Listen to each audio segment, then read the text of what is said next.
नमस्कार। आज हम हिंदी साहित्य के एक बहुत ही मशहूर और महत्वपूर्ण उपन्यास पे बात करने वाले हैं। जी बिल्कुल।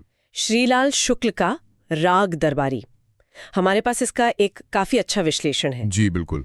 एक क्लासिक है ये तो। हाँ। और हमारा मकसद ये समझना है कि 1968 में लिखा गया ये उपन्यास आज भी इतना जरूरी क्यों लगता है, और इसे व्यंग की यानी हंसी मजाक में गहरी बात कहने की इतनी शानदार मिसाल क्यों माना जाता है। सही कहा।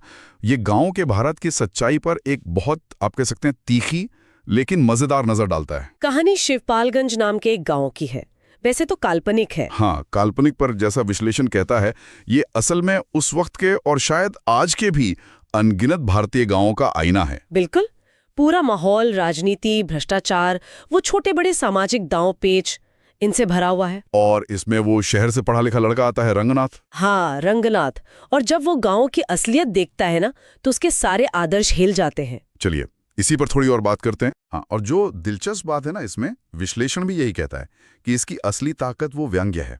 लेखक ने बहुत मामूली चीजों में, जैसे वो चिलम पीना, चापलूसी करना, इनमें बड़े भ्रष्टाचार और पूरी व्यवस्था की जो सड़न है वो दिखा दी है। ये सिर्फ हंसाता नहीं है, बल्कि सोचने पर मजबूर कर देता है कि अरे ये सब तो कितना जाना पहचाना सा है। हाँ, और पात्र तो कमाल के हैं। ऐसा नहीं लगता कि वो सिर्फ गांव के हैं। जी हाँ। विश्लेषण भी यही कहता है कि कैसे वैद्य जी जैसे लोग, जो गांव की पॉलिटिक्स के मास्टर हैं, हाँ बिल्कुल, वो हमें हर जगह हर लेवल पर मिल जाते हैं, है कि नहीं? बिल्कुल सही। और फिर वो दूसरे किरदार भी हैं, बेला, बल्लू, लंगड़, ये सब गांव की अलग अलग सोच, मजबूरियां उनको बड़े जिंदा दिली से दिखाते हैं। हाँ, एकदम जीवंत लगते हैं। और इन किरदारों में जान डालती है उनकी भाषा। अच्छा, हाँ। विश्लेषण इस बात पर खास जोर देता है कि कैसे वो ठेठ देहाती भाषा है। हाँ हाँ, वही। जिसमें लोक कथाएं हैं, मुहावरे हैं, उसका इस्तेमाल उपन्यास को जबरदस्त वाला, वो ऑथेंटिक बनाता है। बिल्कुल प्रामाणिक। पढ़ते हुए लगता जैसे हम वहीं शिवपालगंज में ही हो। जी। और सबसे हैरान करने वाली बात तो ये है कि ये लिखा गया था 1968 में। 50 साल से ज्यादा हो गए। हाँ, सोचिए जरा। पर इसमें जो मुद्दे उठाए हैं, चाहे वो शिक्षा व्यवस्था का हाल हो या भाई भतीजावाद, वो आज भी उतने ही सच लगते हैं। यहाँ आकर बात वाकई बहुत दिलचस्प हो जाती है। आखिर ऐसा कैसे? देखिए, इसकी प्रासंगिकता इसीलिए है, और विश्लेषण भी इसी तरफ इशारा करता है, क्योंकि शुक्ल जी ने किसी एक दौर की नहीं, बल्कि उन सिस्टम की दिक्कतों और इंसानी फितरत पर उंगली रखी है जो आसानी से बदलती नहीं है।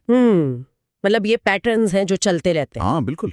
सत्ता का खेल, आदर्शों का धीरे धीरे खत्म हो जाना, न्याय का मजाक बनना, ये चीजें शायद रूप बदल लेती हैं, पर खत्म कहाँ होती हैं। सही बात है। और उपन्यास ये भी दिखाता है कि कैसे वो रंगनाथ, जो शुरू में बड़े आदर्श लेकर आया था, हाँ। वो भी धीरे धीरे उसी सिस्टम का हिस्सा बनने लगता है जिसका वो विरोध कर रहा था। हाँ। अगर हम इसे बड़ी तस्वीर में देखें तो ये उन सामाजिक चक्रों पर एक टिप्पणी है जिनसे निकलना बहुत मुश्किल होता है। तो फिर इसका मतलब क्या हुआ?